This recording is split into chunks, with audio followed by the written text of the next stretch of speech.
The Picture in the House by H.P. Lovecraft. Narrated by Kenneth Elliott. The Picture in the House by H.P. Lovecraft.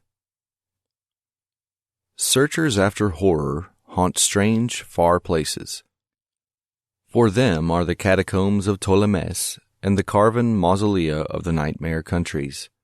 They climb to the moonlit towers of ruined Rhine castles and falter down black cobwebbed steps beneath the scattered stones of forgotten cities in Asia.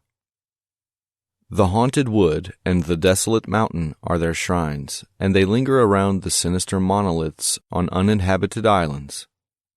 But the true epicure in the terrible, to whom a new thrill of unutterable ghastliness is the chief end and justification of existence, esteems most of all the ancient, lonely farmhouses of backwoods New England. For there the dark elements of strength, solitude, grotesqueness, and ignorance combine to form the perfection of the hideous.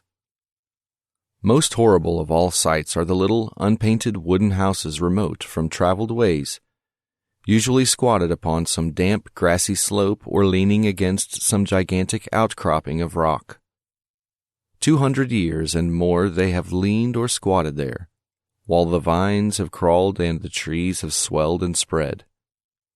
They are almost hidden now in lawless luxuriances of green and guardian shrouds of shadow, but the small pane windows still stare shockingly, as if blinking through a lethal stupor which wards off madness by dulling the memory of unutterable things.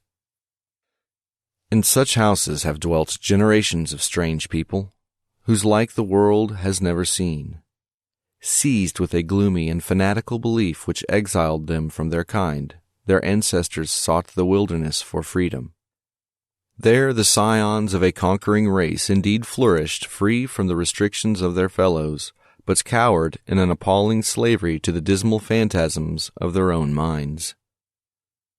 Divorced from the enlightenment of civilization, the strength of these Puritans turned into singular channels, and in their isolation, morbid self-repression and struggle for life with relentless nature, there came to them dark, furtive traits from the prehistoric depths of their cold northern heritage. By necessity practical and by philosophy stern, these folk were not beautiful in their sins. Erring as all mortals must, they were forced by their rigid code to seek concealment above all else, so that they came to use less and less taste in what they concealed.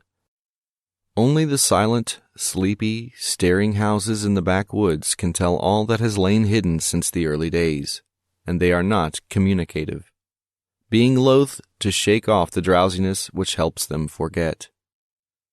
Sometimes one feels that it would be merciful to tear down these houses, for they must often dream.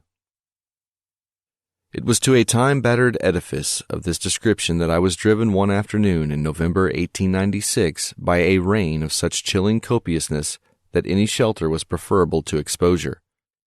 I had been traveling for some time amongst the people of the Miskatonic Valley in quest of certain genealogical data, and from the remote, devious, and problematical nature of my course, had deemed it convenient to employ a bicycle despite the lateness of the season. Now I found myself upon an apparently abandoned road which I had chosen as the shortest cut to Arkham, overtaken by the storm at a point far from any town, and confronted with no refuge save the antique and repellent wooden building which blinked with bleared windows from between two huge leafless elms near the foot of a rocky hill. Distant though it was from the remnant of a road, the house none the less impressed me unfavorably the very moment I espied it. Honest, wholesome structures do not stare at travelers so slyly and hauntingly.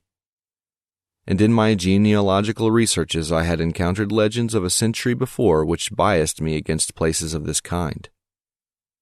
Yet the force of the elements was such as to overcome my scruples, and I did not hesitate to wheel my machine up the weedy rise to the closed door which seemed at once so suggestive and secretive.